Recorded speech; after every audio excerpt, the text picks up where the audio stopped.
Hola, ¿qué tal? Hoy volvemos con otro número de historia hoy. Me gustó muchísimo la revista. Ya sé que he leído solo, creo que tres historias del otro número, del número de los vikingos. Pero me la he leído entera y me ha gustado mucho, así que el otro día me pasé por el kiosco a comprar cromos y blind bags y vi que tenían otro número, además con Tutankamón de historia principal, y dije, guau, pues me la tengo que comprar.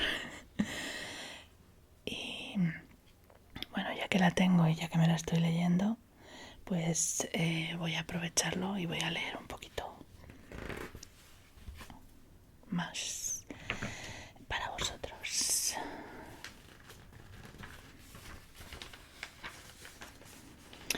Tiene historias bastante interesantes, pero yo de pequeñita he leído por algún lado que hay dos tipos de niños y niñas: los que les gustan los dinosaurios y los que les gusta Egipto. A mí los dinosaurios me gustaban, pero yo era definitivamente muchísimo más de Egipto. Leía todo lo referente a Egipto que caía en mis manos, así que me parece apropiado leeros hoy el reportaje de El descubrimiento de la tumba de Tutankamón por Aroa Velasco Pírez. Está en la página 18. Es gracioso porque hasta el primer reportaje, bueno, no es gracioso, es curioso. El formato de la revista es hasta llegar a los reportajes largos, historias cortitas.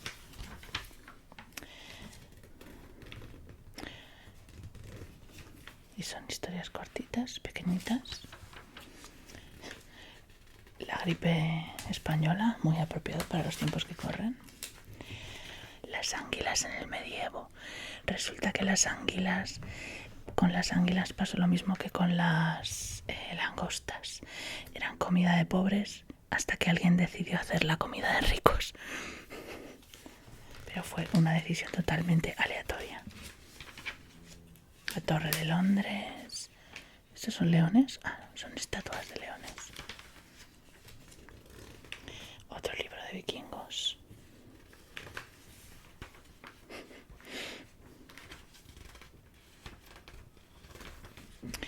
Los cuervos de Odín. Creo que solo es uno, no, son dos. Un libro de ficción. Parece ser que el reportaje va más de la búsqueda y cómo se encontró la tumba de Tutankamón. Soy consciente de que el expolio de los europeos en ruinas y en yacimientos no europeos, sobre todo africanos, es un problema grave, y que el Museo de Historia británico es un monumento a que si eres blanco robarte sale gratis, ¿vale?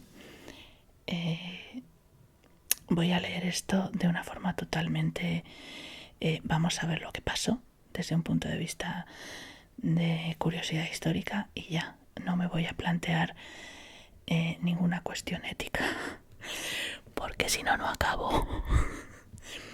Además, la mayor parte de las cosas que se saben de Egipto vienen de mano con el expolio a Egipto, y no sé si estoy muy de acuerdo con ello. Cuando era pequeña todo esto no lo sabía y ahora siento un conflicto de intereses muy serio, pero en el vídeo no vamos a hablar de ello, ¿vale? Ya he hecho el disclaimer. Si es un tema que os resulta sensible, por supuestísimo, pasad de ver el vídeo y lo siento mucho. Bueno, pues empezamos. Voy a coger esto. La búsqueda de un sueño. El descubrimiento de la tumba de Tutankamón. El hallazgo de la tumba de Tutankamón en el Valle de los Reyes fue uno de los mayores descubrimientos arqueológicos del siglo XX. Su historia está ligada a dos hombres: el arqueólogo Howard Carter y su mecenas Lord Carnarvon, o como se diga. Ambos perseguían un sueño, pero lo que encontraron superó con creces sus expectativas.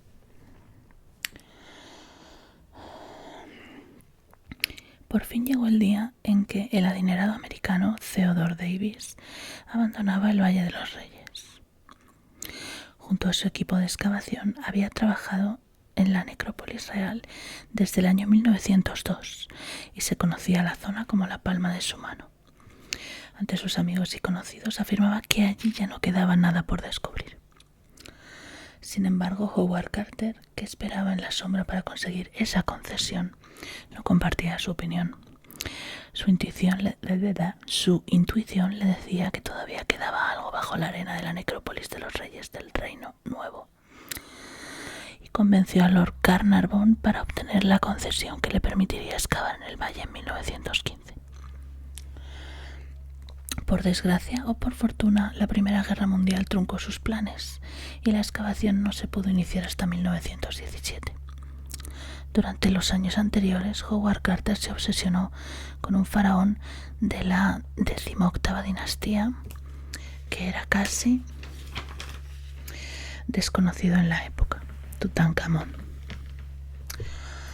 Mientras revisaba los diarios de excavación de trabajos anteriores, se percató de que su tumba no había sido hallada todavía.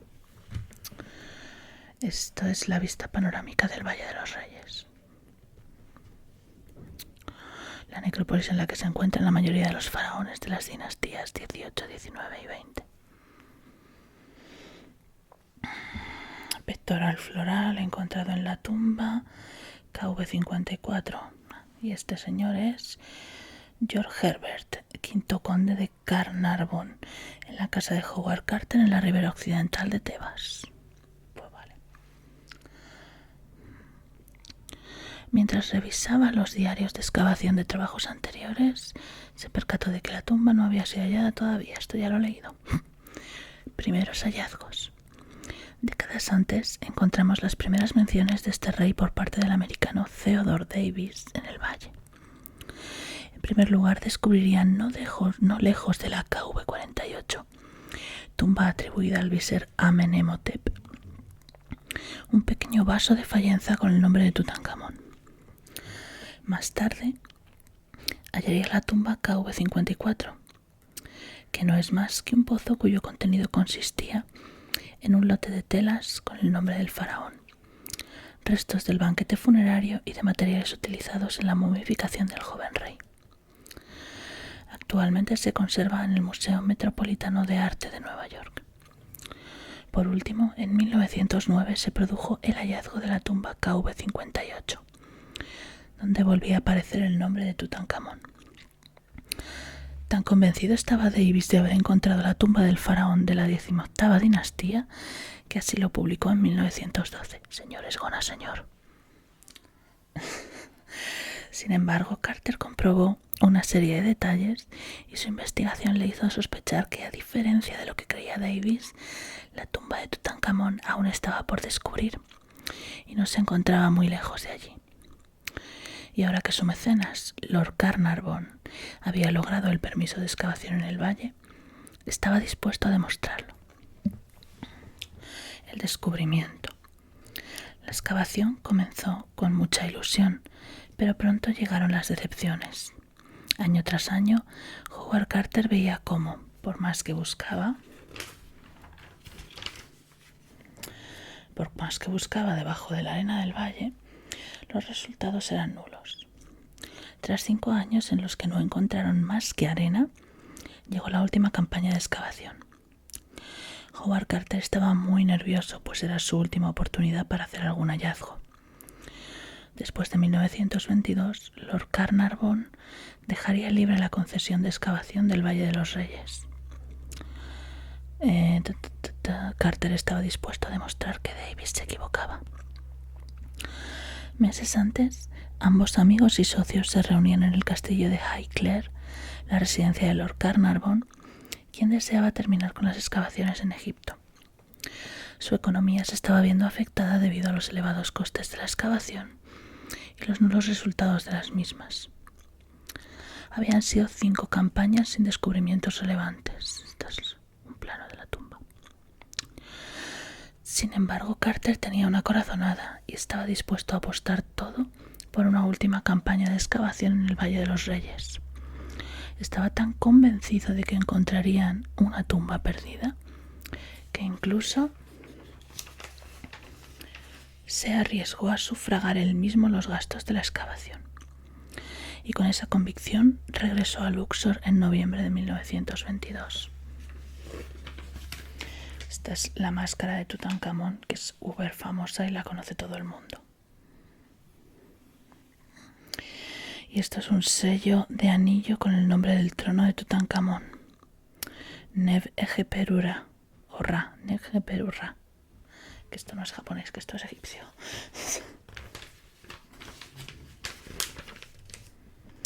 Vale. El ánimo entre los trabajadores del equipo de investigación no era el mejor, ya que eran conscientes de que su trabajo terminaría pronto. Howard Carter, tras pensarlo mucho, volvía a excavar cerca de la tumba de Ramsés VI,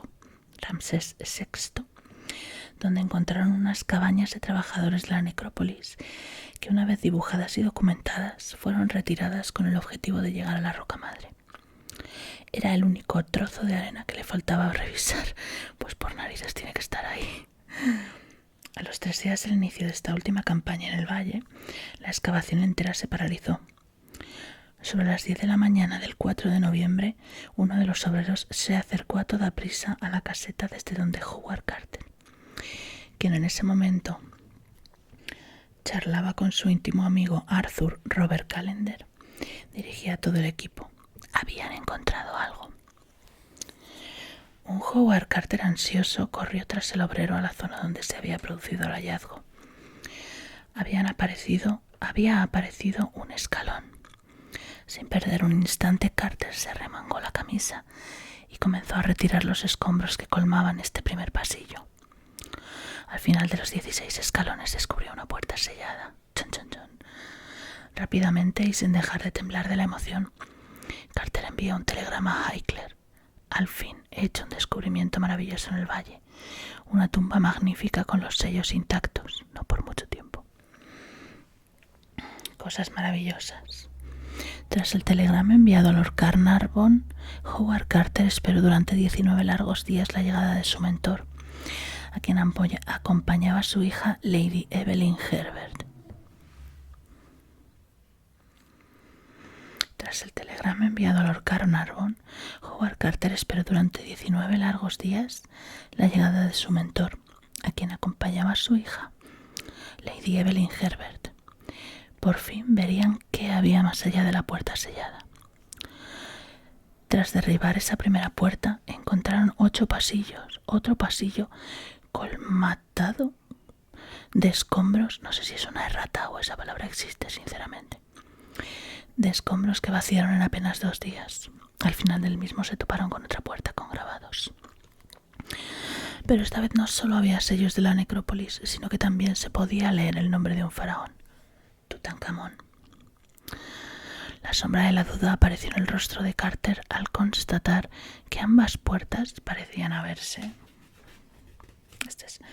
mira, el sello intacto de la tercera capilla interna de la tumba.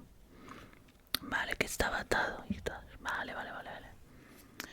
Constatar que ambas puertas parecían haberse...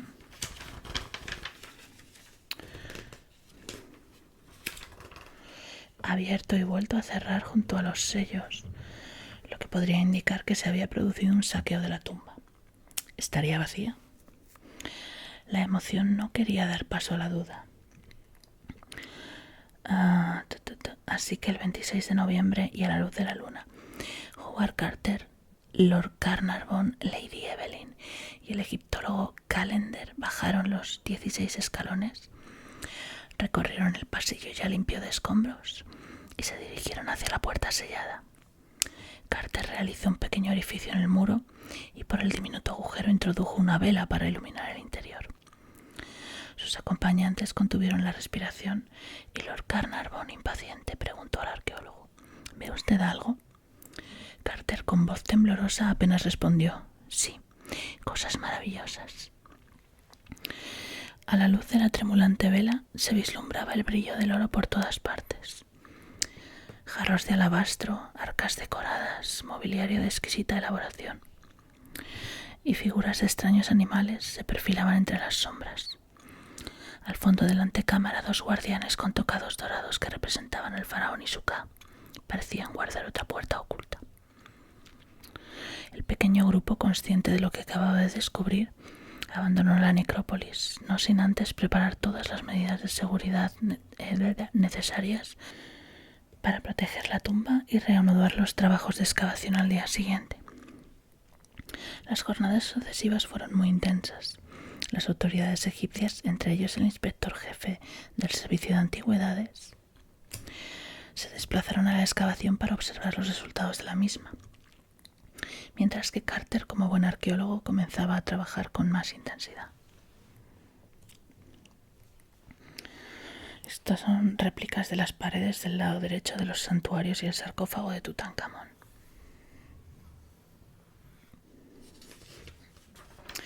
Esto es la tumba de Tutankamón. Por aquí están los 16 escalones, los sellos y supongo que esta es la primera cámara que vieron. Aquí está la tumba. Aquí debe de ser un despachito. Y un anexo. Qué interesante. La tumba perdida. Solo la suerte conservó la tumba de Tutankamón intacta. La cámara funeraria del joven rey fue construida en el Valle de los Reyes. 200 años más tarde, los egipcios excavaron el sepulcro del faraón Ramsés VI encima de la misma. La obra hizo que las piedras taparan el mausoleo de Tutankamón. Vale, esta supongo que era de Ramsés VI. Y esta, la de Tutankamón. Qué interesante. Claro, es que Egipto no es tan grande como para hacer tumbas de todos los reyes. Vale. Una tumba oculta. Una vez se avisó a las autoridades correspondientes y se divulgó la noticia del gran descubrimiento al resto del mundo. A través del periódico británico The Times, el cual consiguió la exclusiva gracias al conde, Carter y su equipo entraron en la antecámara por primera vez. Los objetos se amontonaban por doquier y por todas partes reinaba el desorden. Objetos volcados, jarros rotos en el suelo. Un irresistible deseo de conocer qué era lo que realmente había hallado hizo que Carter buscara aperturas en los muros, con lo que dio con otra puerta sellada abierta tras una de las cámaras del faraón. De las camas del faraón. De nuevo, la idea de que la tumba había sido asaltada le rondó la mente. Ansiosos por conocer qué había más allá, Carter y Lord Carnarvon se asomaron por la abertura y entraron en otra habitación llena de tesoros, con la huella de los ladrones aún visible. Se trataba de la que más tarde sería conocida como el anexo. Pero si era una tumba, ¿dónde se encontraba la momia y su sarcófago? En la asfixiante atmósfera de la antecámara y rodeados de variopintos objetos, Lord Carnarvon y Howard Carter dirigieron sus miradas a los guardianes enfrentados. Entre ellos parecía existir otra puerta oculta. A ver. Bien, los guardianes, vale. Este es el anexo y estos son los guardianes.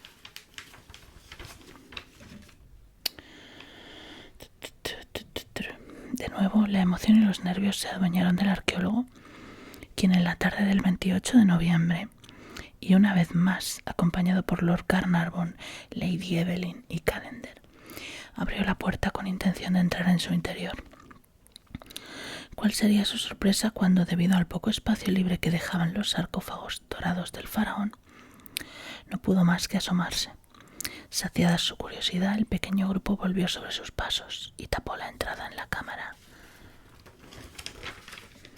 sepulcral, sin creer todavía lo que su hallazgo suponía. Habían encontrado la momia de Tutankamón.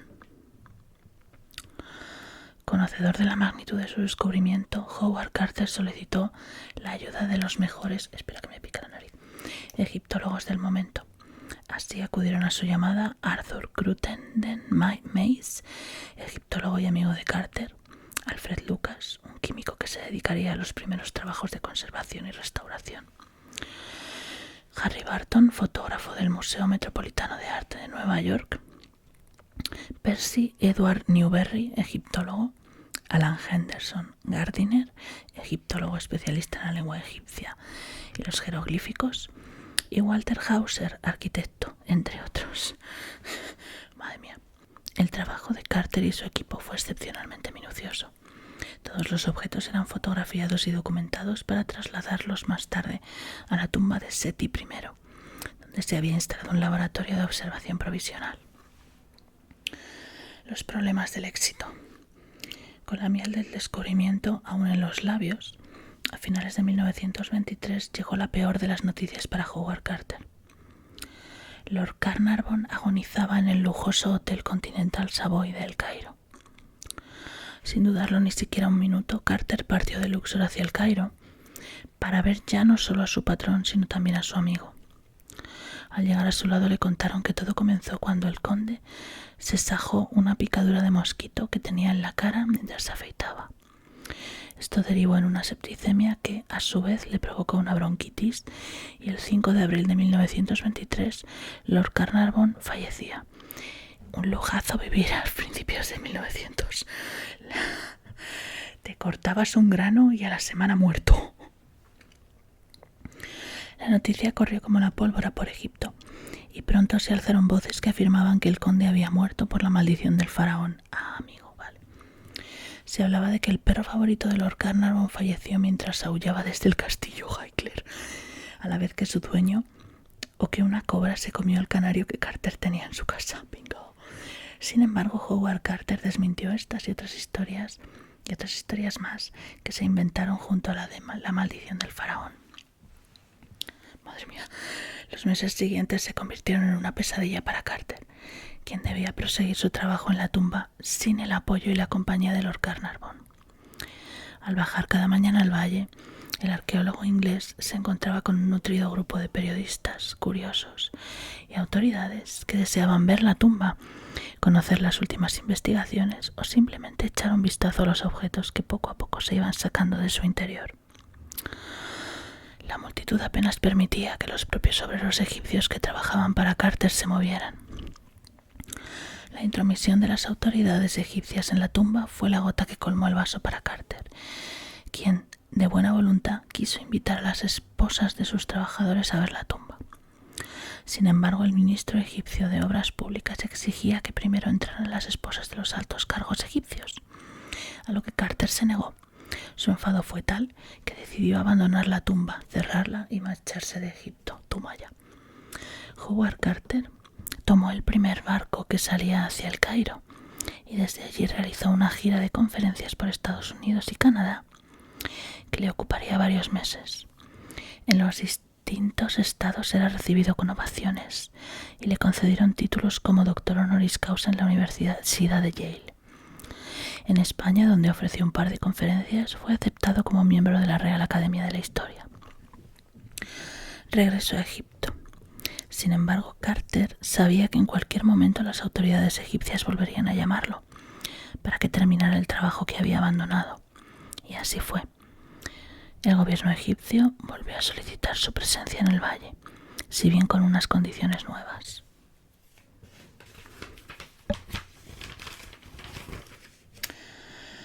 No habría reparto de los objetos de la tumba y todo el ajuar quedaría expuesto en el Museo Egipcio de El Cairo. Bien. Así pues, el trabajo en la tumba se reanudó en 1925 y se prolongaría hasta el 1932, 10 años después de su apertura oficial. Durante esta época, además del trabajo propio con los objetos, la tumba se abría a los visitantes unos días por semana, lo que retrasaba los avances en la excavación y enfadaba a Carter, quien vigilaba estos primeros turistas que lo toqueteaban todo.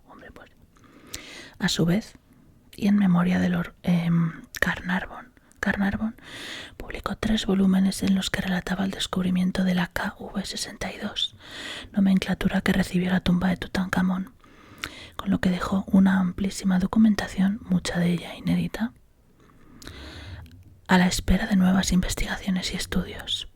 Mientras tanto, las piezas del ajuar del faraón Tutankamón zarpaban Nilo arriba en dirección al Museo Egipcio del Cairo, que se vio obligado a acoger una abrumadora cantidad de piezas, pues más de 3.500 objetos se añadieron a sus fondos y ocuparon casi toda una planta del viejo museo. En la actualidad, muchas de estas se están trasladando al nuevo Gran Museo Egipcio, que se inaugurará en el 2021. Bueno, no sé si se inaugurará. Espero que sí. De vuelta a Inglaterra. En el 1932, la labor de Howard Carter en la tumba había finalizado. Todo el ajuar se había extraído y las autoridades competentes trabajaban para su exposición en el Museo del Cairo. A él solo le quedaba descansar. Cada mañana paseaba por la orilla del Nilo de camino a la terraza del Hotel Winter Palace, donde tantas veces se había reunido con Lord Carnarvon. Allí dejaba pasar el tiempo y contaba la historia del descubrimiento a los curiosos que se acercaban a saludarlo cuando lo reconocían. Su salud se deterioró poco a poco, hasta que un día le diagnosticaron la enfermedad de Hodgkin, cáncer del sistema linfático. ¡Qué mal! Muy a su pesar, Howard Carter hizo las maletas por última vez para regresar a Inglaterra, por lo que abandonó la tierra que tanta vida le había dado. Allí se reencontraría con la familia que había dejado de lado durante sus largas estancias en Luxor y alquilaría un pequeño apartamento en Kensington. Sus últimos días están repletos de recuerdos felices que revivía en las conferencias que ofrecía sobre su descubrimiento. El 2 de marzo de 1939, a la edad de 65 años y rodeado de conocidos y de su familia, Howard Carter fallecía. Fue enterrado casi en soledad, aunque se dice que Lady Evelyn, la hija del fallecido Lord Carnarvon, acudió para dedicarle un último adiós. En la actualidad, la tumba que se encuentra en el cementerio londinense de Putney Vale siempre tiene flores frescas. Aroa Velasco Pírez, historiadora especializada en el Antiguo Egipto. Para saber más, Carter Howard, la tumba de Tutankamón, Ediciones Destino. Dioses, tumbas y sabios. Todo Tutankamón, el rey, la tumba, el tesoro real. Se ve que, esto lo he leído por aquí, Tutankamón murió muy joven, no se tenía, no se esperaba su muerte, entonces lo enterraron en una tumba que ya tenían disponible, que no era para rey. Eso también puede contribuir a que la tumba fuera difícil de encontrar. Creo que aquí lo comentan. Aquí lo comentan: el niño faraón, el rey de la 18ª dinastía, que apenas reinó durante 10 años, es el más conocido debido al maravilloso ajuar funerario que fue hallado en su tumba. Supongo que también ayudaría, como no le enterraron en una tumba oficial, sino en una tumba de un cargo menor que ya tenían abierta en ese momento, y luego construyeron una tumba encima, y además tenía un anexo que fue el que robaron, pero el resto no se encontró, por eso la tumba estaba casi intacta. El resto de las tumbas normalmente ya estaba saqueada, entonces tenía menos cosas, pero esta estaba casi intacta, y por eso esta es la que todo el mundo conoce. Hijo del faraón hereje Amenhotep IV, Akenatón subió al trono con el nombre de Tutanjatón cuando contaba los 9 o 10 años y se casó con su medio hermana Angesenpaatón, quien más tarde cambiaría su nombre por Angesenamón. El matrimonio concibió 2 hijas, cuyos cuerpos mortinatos se hallaron en uno de los cofres de la tumba del rey. Su reinado, supervisado por el visir Ay, quien lo sucedería en su muerte, puso fin al periodo amarniense, restableció el culto a los dioses, en especial a Amón, y trasladó la capital del país desde Amarna a Tebas. Tras unos 10 años en el trono, murió en circunstancias desconocidas. Se baraja desde la posibilidad del asesinato hasta alguna enfermedad provocada por las continuas relaciones consanguíneas. Fue enterrado en una de las tumbas más pequeñas del valle, que quizá estaba destinada a otro personaje, pero que debido a su muerte repentina hizo que fuera necesario emplearla. esto fue lo que hizo que esta tumba no la saquearan y no la encontrara nadie. Bueno.